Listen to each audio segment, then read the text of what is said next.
وَيَسْأَلُونَكَ عَنْ ذِي الْقَرْنَيْنِ، وہ تم سے ذوالقرنین کے بارے میں بھی پوچھ رہے ہیں۔ یہ سوال ظاہر اہل کتاب کی طرف سے سامنے آیا ہے۔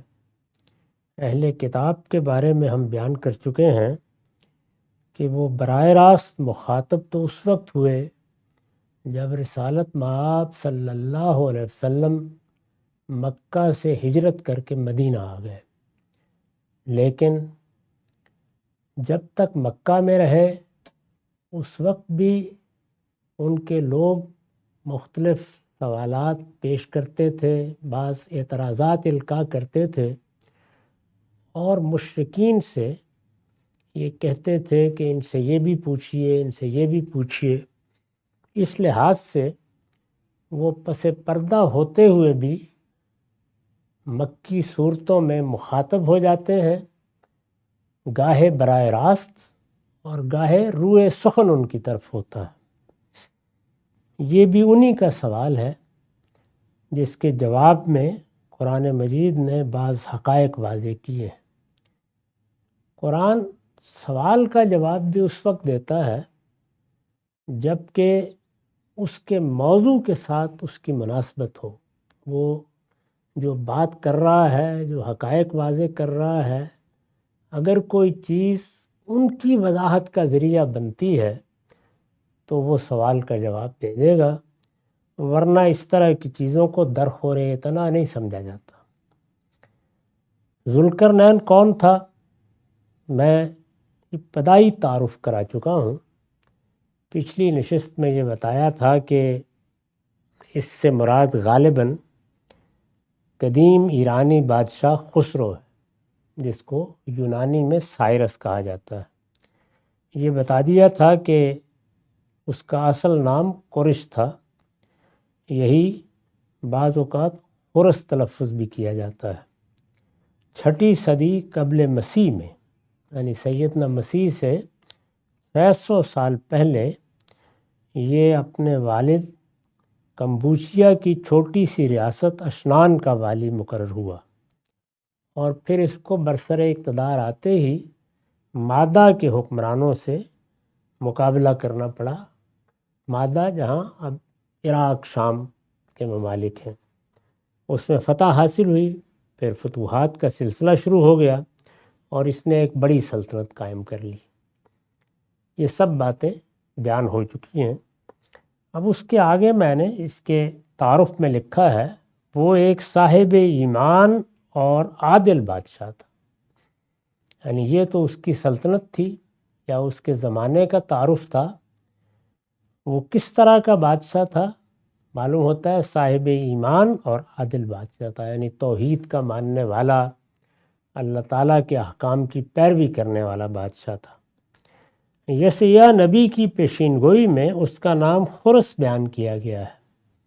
یہ قریش، خرس، سائرس ایک ہی نام کی مختلف صورتیں ہیں۔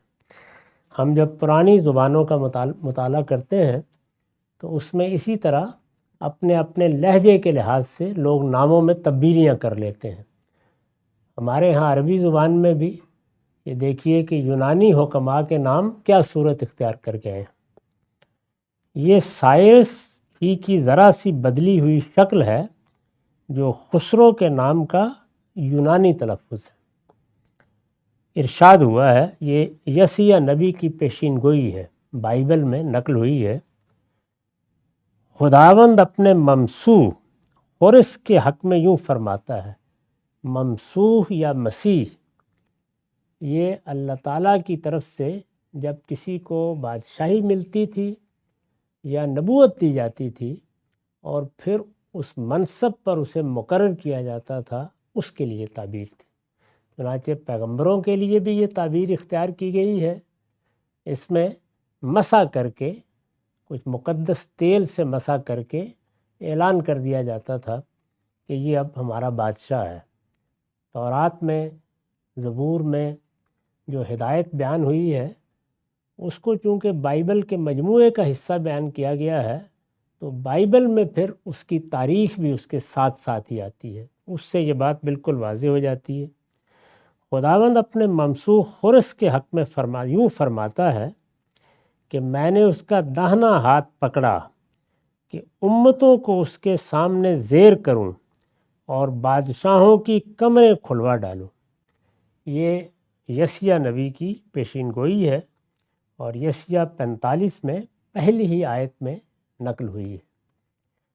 اس سے صاف معلوم ہوتا ہے کہ بنی اسرائیل جس صورتحال سے دوچار ہو چکے تھے، ان کو نبوکد نظر نے جس طرح تباہ و برباد کیا، غلام بنایا، ان کے علاقوں سے نکالا اور ایک طرح کی محکومی اور غلامی کی زندگی میں بسر کر رہے تھے، اللہ تعالیٰ کی مشیت ہوئی کہ ان کو نکالنے کا بندوبست کیا جائے۔ اس کے اپنے قوانین ہیں۔ ایک قوم پر اگر ایک آفت آئی ہے تو اس میں کیا رجوع پیدا ہوا، وہ اپنے پروردگار کی طرف لوٹی، اس میں پھر عفو درگزر معافی کے بہت سے پہلو آ جاتے ہیں۔ تو ان لوگوں کے ساتھ بھی یہ معاملہ ہوا۔ چنانچہ اسی زمانے میں یسیہ نبی کی بعثت ہوئی اور ان کی زبان پر یہ پیشین گوئی جاری کی گئی کہ اللہ تعالیٰ نے تمہاری مدد کے لیے خرس کو منتخب کر لیا ہے۔ منتخب کیا گیا ہے، یہ بالکل وہی چیز ہے جس کو قرآن مجید لفظ استفاء سے بیان کرتا ہے۔ کسی قوم کا استفاء، کسی فرد کا استفاء، اسی سے ہمارے ہاں لفظ مصطفیٰ بنا ہے، یعنی انتخاب کر لینا، منتخب کر لینا، کسی کام کے لیے مقرر کر دینا۔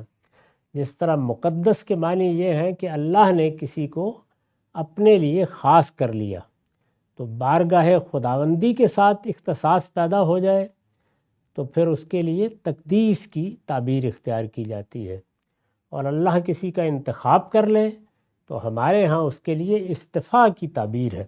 جیسے کہ سورہ آل عمران میں فرمایا ہے کہ ان اللہ اصطفیٰ آدم و نوح و آل ابراہیم و آل عمران علی العالمین، تو وہاں لفظ استفاء استعمال کیا ہے سیدنا آدم کے لیے، اسی طرح سیدنا نوح کے لیے۔ یہ ظاہر ہے کہ پیغمبرانہ منصب کے لیے استفاء ہے، لیکن آگے آل ابراہیم اور آل عمران میں یہ استفاء پھر قومی حیثیت کا استفاء ہے، جیسے کہ صحابہ کرام کی جماعت کا استفاء ہوا۔ اللہ تعالیٰ نے ان کو اپنے لیے خاص کیا، اپنے دین کی دعوت، اس کا پیغام ان کے سپرد کیا، اور پھر ان سے یہ تقاضا کیا کہ اب لتکونوا شہداء علی الناس، باقی دنیا کو اب یہ پیغام تم پہنچاؤ۔ تو ہمارے ہاں جس طرح استفاء کی اصطلاح ہے، بالکل اسی طریقے سے بنی اسرائیل کے ہاں مسح کی اصطلاح ہے۔ اس میں انتخاب کے بعد جو رسم ادا کی جاتی تھی اس سے لفظ بنا لیا گیا ہے۔ وہ پیغمبروں کے لیے بھی استعمال ہوتا ہے، جیسے میں نے ابھی استفاء کی مثال دی، اور جو خاص منصب ہیں ان کے لیے بھی، کاہن کے منصب کے لیے مثال کے طور پر، اسی طرح بادشاہوں کے لیے۔ تو اللہ تعالیٰ نے فرمایا کہ یہ خرس بادشاہ تو بن گیا ہے، لیکن میں نے اپنے ایک مقصد کے لیے اس کا انتخاب کر لیا ہے۔ اس انتخاب کو لفظ ممسوح سے ادا کیا ہے۔ خداوند اپنے ممسوح خرس کے حق میں یوں فرماتا ہے۔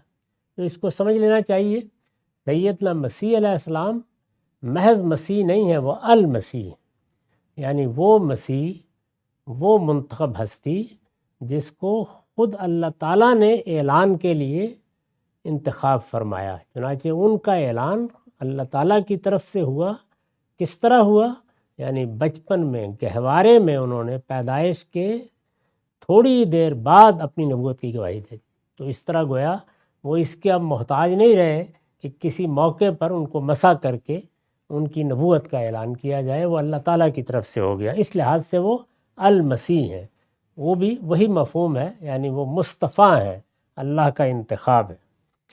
بائبل میں دانیال نبی کا ایک مکاشفہ نقل کیا گیا ہے۔ دانیال نبی کی بعثت بھی اسی زمانے میں ہوئی ہے جب یہ لوگ بالکل غلامی اور محکومی کی زندگی بسر کر رہے تھے۔ ان کا ایک مکاشفہ نقل کیا گیا ہے۔ دانیال نبی کی کچھ مکاشفات ہیں، یعنی وہ مشاہدات جو پیغمبروں کو کرائے جاتے ہیں، ان کے لیے لفظ مکاشفہ استعمال ہوتا ہے بائبل میں۔ میں عرض کر چکا ہوں کہ یہ مشاہدات دونوں طریقوں سے ہوتے ہیں، یعنی انہی آنکھوں کے ساتھ سامنے ایک منظر آنا شروع ہو جاتا ہے۔ یہ گویا بیداری میں مکاشفہ ہے، بیداری میں رویا دکھا دیا گیا۔ جیسے ہم خواب دیکھتے ہیں تو ایک ہے نیند کے عالم میں خواب دکھانا، اور ایک ہے جاگتے ہوئے بیداری میں انہی آنکھوں سے خواب دکھانا۔ اسی کو سیدنا عبداللہ بن عباس نے ایک موقع پر رویا عین سے تعبیر کیا ہے۔ بائبل میں دانیال نبی کا ایک مکاشفہ نقل کیا گیا ہے، اس میں وہ کہتے ہیں تب میں نے آنکھ اٹھا کر نظر کی۔ اس میں دونوں احتمال ہو سکتے ہیں، یعنی ان کو نیند کی حالت میں یہ مشاہدہ کرایا گیا یا بیداری میں۔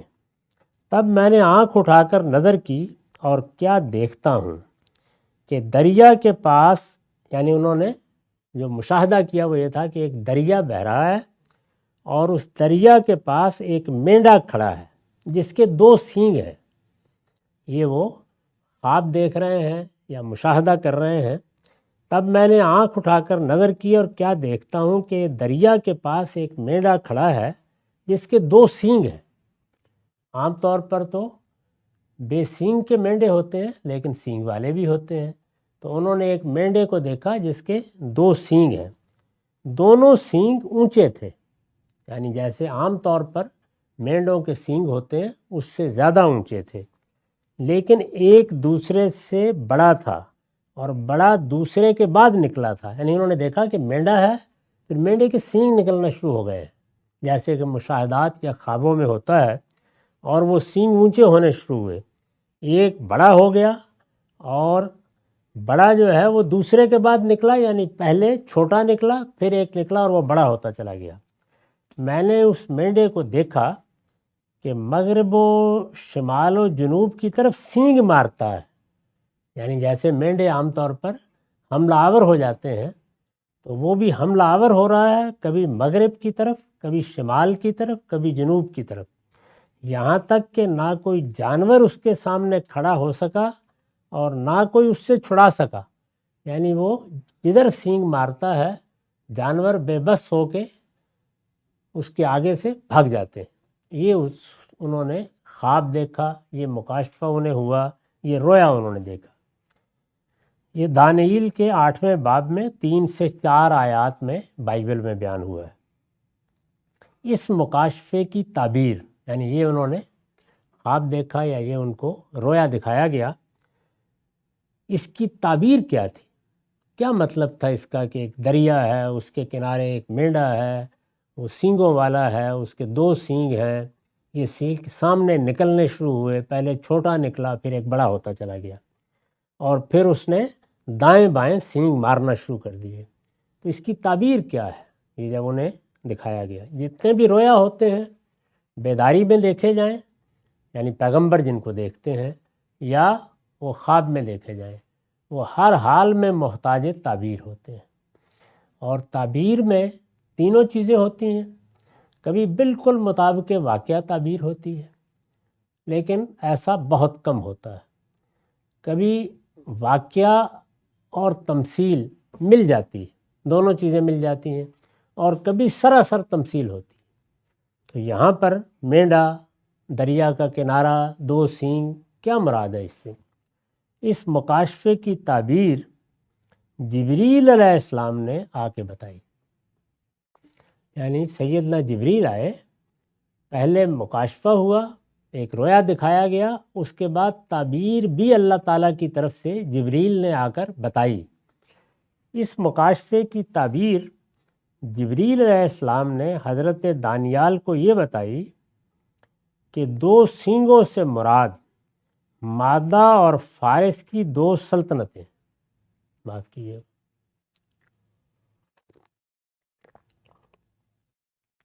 یعنی مینڈے کے جو 2 سینگ نکلتے ہوئے دیکھے ہیں تو اس سے مراد ہے مادہ اور فارس کی 2 سلطنتیں۔ اب یہ ایک چھوٹی سی انشان کی ریاست سے اٹھے تھے، پھر انہوں نے آگے بڑھ کر دائیں بائیں یہ سلطنتیں فتح کیں۔ اس میں سب سے پہلے مادہ، جو اب عراق شام وغیرہ کا علاقہ ہے، یہاں کی حکومت فتح ہوئی، اور فارس میں بھی۔ تو 2 سلطنتیں اس سے مراد ہیں جنہیں موعود بادشاہ زیر نگیں کرے گا۔ اللہ تعالیٰ نے ایک بادشاہ کا انتخاب کر لیا ہے، وہ کون ہے؟ خورس ہے۔ اور یہ بادشاہ جب اپنی سلطنتوں کو فتح کرے گا تو وہ دو بڑی سلطنتیں ہوں گی، ایک مادہ کی اور ایک فارس کی۔ ان دونوں سلطنتوں کو دو سینگوں کی صورت میں رویا میں دکھایا گیا۔ عرب کے یہود غالباً اسی بنا پر خورس کو ذوالقرنین کہتے تھے۔ ذوالقرنین کا مطلب ہی عربی زبان میں دو سینگوں والا ہے۔ عرب کے یہود، یعنی یہ ظاہر ہے کہ یہ نام تو عربی زبان میں دیا گیا، عربی زبان میں قرن سینگ کو کہا جاتا ہے۔ تو چونکہ یہ بتایا گیا تھا کہ اس کی دو سلطنتیں ہوں گی، مادہ کی سلطنت اور فارس کی سلطنت، یہ تعبیر اس رویا کی گئی تھی۔ عرب کے یہود اس کا ذکر کرتے تھے اس لیے کہ ان کی تاریخ میں یہ بہت بڑا واقعہ تھا۔ اللہ تعالیٰ نے سورہ بنی اسرائیل میں بتایا ہے کہ 2 مرتبہ ان کو فلسطین سے کھدیڑ کر نکالا گیا ہے۔ 1500 سال کی سیدنا موسیٰ کے بعد جو ان کی تاریخ ہے، اس میں ظاہر ہے کہ وہ ابواب بھی ہیں جو سیدنا داؤد اور سیدنا سلیمان نے لکھے ہیں، اور اس میں ایک بڑی سلطنت، حکومت، اقتدار، دولت، خدم، حشم سب کچھ ہے۔ لیکن برے دن بھی آئے ہیں، اور وہ برے دن کیوں آتے رہے ہیں اس کو بھی بائبل میں بیان کر دیا گیا ہے کہ جب انہوں نے خداوند کی نافرمانی کی تو پھر عذاب کا تازیانہ برسنا شروع ہو گیا۔ اس کے 2 بڑے واقعات سورہ بنی اسرائیل میں خود قرآن نے بیان کیے ہیں۔ ایک جس میں نبوکدنضر نے، جو بابل کا بادشاہ تھا، حملہ کیا اور ان کے معبد کو تباہ و برباد کر دیا، پوری قوم کو غلام بنا لیا اور پھر اس کو لے کے چلا گیا۔ ایک وہ واقعہ ہے، اور دوسرا سیدنا مسیح علیہ السلام کے 15-20 سال بعد 70 عیسوی میں رومی بادشاہ تیتس نے جب حملہ کیا ہے، وہ بھی اسی طریقے سے ہوا، اور اس کی تفصیلات بھی رونگٹے کھڑے کر دینے والی ہیں، جس طرح سے ان کو وہاں سے آ کے پھر نکال دیا گیا۔ یہ وہی ان کا خروج ہے جس کی اب ہم داستانیں پڑھتے ہیں، یعنی 70 عیسوی میں پھر یہ دنیا میں بکھیر دیے گئے، کبھی یہاں کبھی وہاں۔ صاف معلوم ہوتا ہے کہ عرب میں بھی یہ اس کے بعد گئے۔ تو عرب کے یہود جب اس واقعے کا ذکر کرتے تھے، کیونکہ پہلی دفعہ جب یہ نکالے گئے تو واپسی کا ذریعہ یہی خورس بنا، جس کو یہ ذوالقرنین کہہ رہے ہیں۔ خورس کو ذوالقرنین کہتے تھے اس لیے کہ یہ دونوں سلطنتیں اس نے زیر نگیں کر لی تھی۔ یعنی جو رویا دکھایا گیا تھا کہ دانیال نبی نے ایک 2 سینگوں والا مینڈا دیکھا ہے، تو یہ واضح ہو گیا تھا کہ وہ 2 سینگوں سے مراد یہ 2 سلطنتیں ہیں، اور مینڈے سے مراد خورس ہے، یہ بادشاہ ہے جس کا اللہ نے انتخاب کر لیا۔ قرآن مجید نے بھی جب اس کا ذکر کیا ہے تو یہ کہا ہے کہ ہم نے جب یہ فیصلہ کیا کہ اپنی منتخب قوم، جس قوم کو ہم نے دنیا کی قوموں میں سے انتخاب کیا تھا، بنی اسرائیل، اس کو سزا دیں، تو اس کے لیے ہم عباد لی اولی باسن شدید، اپنے ان بندوں کو اٹھا لائے جن کو ہم نے بڑی قوت عطا کی تھی، یعنی انہی کے ذریعے سے پٹائی کروا دی ان کی۔ تو یہ بابل کے بادشاہ کے زیر عتاب آئے ہوئے تھے۔ یہودیوں میں اس 2 سینگوں والے کا بڑا چرچا تھا، یعنی ان کے ہاں عام طور پر اس کا ذکر ہوتا تھا، ذوالقرنین۔ عربی زبان بولتے تھے عرب کے یہود، تو وہ عربی میں ذوالقرنین کہتے تھے، باقی جگہوں کے لوگ اپنی اپنی زبان میں یہی تعبیر اختیار کرتے تھے، کیونکہ اسی کی ٹکر نے بالآخر بابل کی سلطنت کو بھی پاش کیا اور بنی اسرائیل کو اسیری سے نجات دلائی۔ بابل کی سلطنت اسی عراق میں تھی۔ یہ جس میں سیدنا ابراہیم کی پیدائش ہوئی ہے، وہ شہر بھی اس کے قریب ہی ہے۔ بالآخر بابل کی سلطنت کو بھی پاش کیا اور بنی اسرائیل کو اسیری سے نجات دلائی۔ یہ غلام تھے، اور غلامی کی بڑی بدترین صورتحال تھی۔ اگر آپ بائبل میں پڑھیں تو اندازہ ہوتا ہے کہ اس وقت کیا سلوک کیا جاتا تھا ان قوموں سے جنہیں غلام بنا لیا جاتا تھا۔ نماز بھی پڑھنے کی اجازت نہیں، دانیال نبی بھی یہ معلوم ہوتا ہے کہ نماز عصر ادا کر رہے تھے، دیکھ لیے گئے کسی چوبارے کی کھڑکی سے، تو اس طرح کا معاملہ بالکل وہی صورت اختیار کر گیا تھا جو ہم اپنے ملک میں دیکھتے ہیں، کیونکہ پولیس آ گئی۔ عبادات تک کے معاملے میں یہ صورت تھی۔ یہودیوں میں اس 2 سینگوں والے کا بڑا چرچا تھا، کیونکہ اسی کی ٹکر نے بالآخر بابل کی سلطنت کو بھی پاش کیا اور بنی اسرائیل کو اسیری سے نجات دلائی، جس کے نتیجے میں یہ نکل گئے تھے وہاں سے۔ ان کی مسجد، ان کا معبد، جس کو اب بیت المقدس کہتے ہیں، ہیکل سلیمانی بھی اسی کو کہا جاتا ہے، بالکل تباہ کر دیا گیا تھا، جس کے نتیجے میں یہود کے لیے ممکن ہوا کہ وہ بیت المقدس اور ہیکل کو از سر نو تعمیر کریں۔ یہ پھر آئے، انہوں نے آ کے اس کو تعمیر کیا۔ یہ 500 قبل مسیح کا واقعہ ہے۔ اس کے بعد تورات بھی اس کے برگ بکھیر دیے گئے، کوئی نسخہ باقی نہیں رہا تھا۔ چنانچہ سیدنا عزیر نے اس کو دوبارہ مرتب کیا ہے۔ اس وقت جو تورات ہمارے پاس ہے وہ عزیر علیہ السلام کی ترتیب دی ہوئی تورات ہے۔ اس طرح کا حادثہ ان کے ساتھ ہو گیا تھا۔ اس کا ایک مجسمہ، یعنی ذوالقرنین کا، اس کا ایک مجسمہ ماضی قریب میں استخر کے نزدیک دریافت ہوا ہے، جو ارد شیر اول کے زمانے کا نسب کردہ ہے۔ یہ وہی ایران اور عراق کا علاقہ ہے، تو وہاں استخر کے نزدیک ایک مجسمہ دریافت ہوا ہے ذوالقرنین کا۔ اس میں بھی اسی طرح سے اس کے خود پر 2 سینگ بنے ہوئے ہیں، جو ارد شیر اول کے زمانے کا نسب کردہ ہے۔ اس میں اس کے تاج میں 2 سینگ بھی ابھرے ہوئے نظر آتے ہیں، یعنی خود یا تاج اس طرح بنایا گیا ہے کہ اس میں 2 سینگ ہیں۔ ہو سکتا ہے کہ یہ بھی اسی چیز کی علامت ہوں جس کی بنا پر یہود اسے ذوالقرنین کہتے تھے۔ یہ ذوالقرنین کا ایک مختصر تعارف کرا دیا ہے، اور یہ کہ یہود کی تاریخ میں یا مسلمانوں کی تاریخ کہیے، کیونکہ مسلمانوں کی جو تاریخ ہے وہ اصلاً بنی اسرائیل سے شروع ہوتی ہے۔ معاف کیجیے۔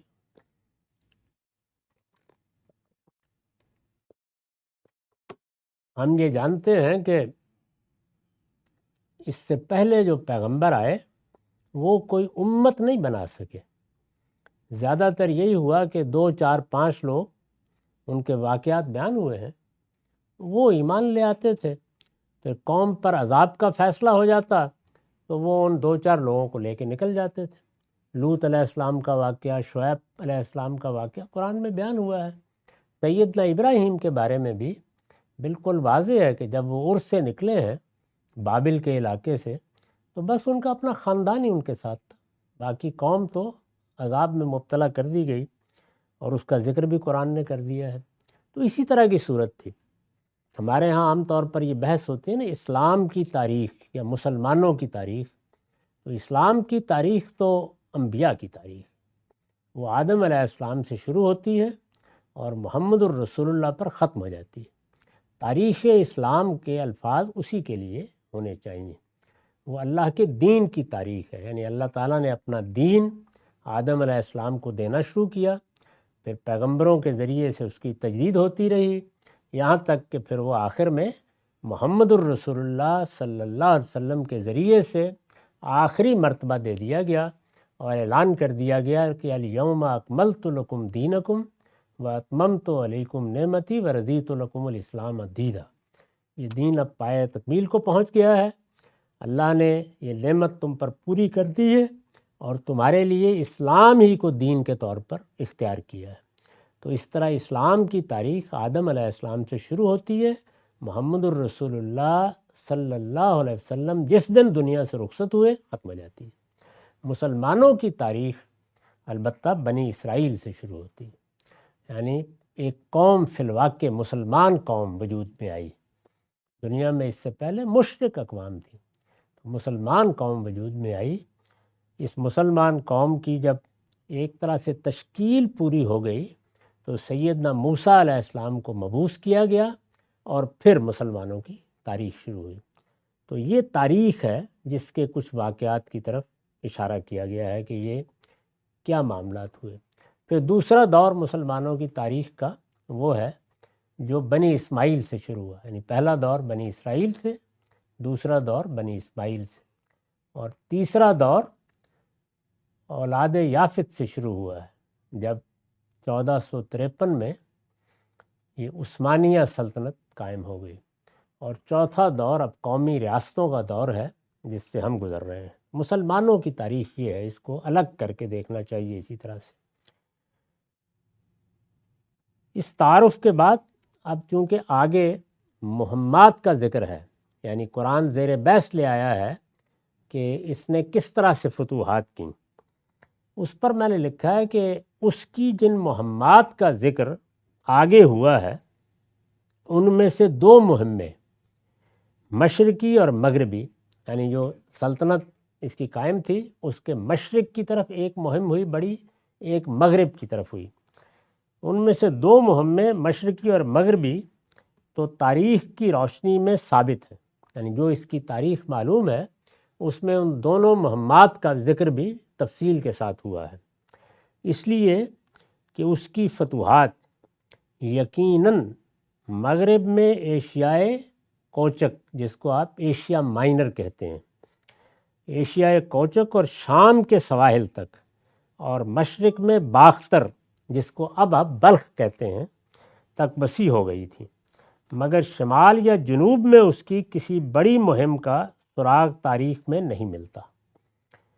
اب جو یاد کریں کہ رویا دیکھا گیا تھا اس میں یہ تھا کہ وہ مغرب کی طرف بھی سینگ مارتا ہے، شمال کی طرف بھی اور جنوب کی طرف بھی، تو مشرق اور مغرب کی مہمات کا ذکر تاریخ میں ملتا ہے بڑی تفصیل سے، لیکن شمال یا جنوب اس کا ذکر نہیں ملتا، مگر شمال یا جنوب میں اس کی کسی بڑی مہم کا سراغ تاریخ میں نہیں ملتا۔ اس کی وجہ آگے جا کے معلوم ہو جائے گی، قرآن نے کیا ہے، جبکہ قرآن اس کا ذکر بڑی صراحت کے ساتھ کرتا ہے، یعنی ایک تیسری مہم کا ذکر بھی کرتا ہے۔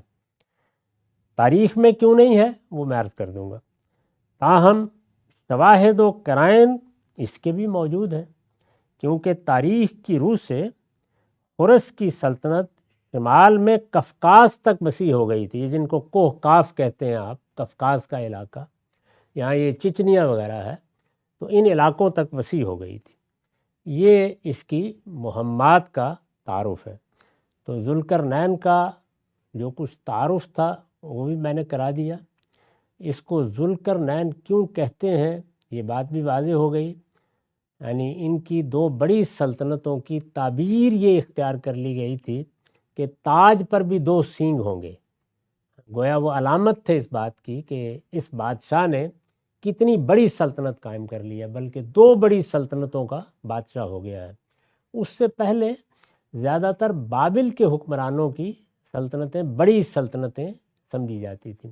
ویسے تو اگر آپ کبھی بڑی سلطنتوں کا ذکر پڑھیں تو وہ سینکڑوں کی تعداد میں قائم ہوئی ہیں۔ ان میں سے آخری بڑی سلطنت برطانوی سلطنت تھی، جو کم و بیش 35.5 ملین رقبے پر قائم ہوئی، اور اس لحاظ سے یعنی رقبے کے لحاظ سے دنیا کی سب سے بڑی سلطنت سمجھی جاتی ہے۔ لیکن اس سے پہلے بھی بہت سی قائم ہوئی، تو اس کی سلطنت بھی اس علاقے میں عراق، شام اور اسی طرح ایران، افغانستان اور اوپر قفقاز تک چلی گئی تھی۔ تو یہ مشرق، مغرب، شمال کے علاقوں تک پھیلی ہوئی سلطنت تھی اس زمانے کے لحاظ سے۔ ایک طرح سے دنیا جیسی کچھ بھی اس وقت تھی، متمدن دنیا ساری ہی فتح ہو گئی تھی، باقی زیادہ تر قبائلی علاقے تھے۔ یہ یورپ بھی قبائلی علاقوں کی طرح کا ایک علاقہ تھا اس زمانے میں، اسی طرح اوپر کے علاقوں کا بھی یہی حال تھا۔ تو اس متمدن علاقے میں اس کی سلطنت قائم ہو گئی تھی۔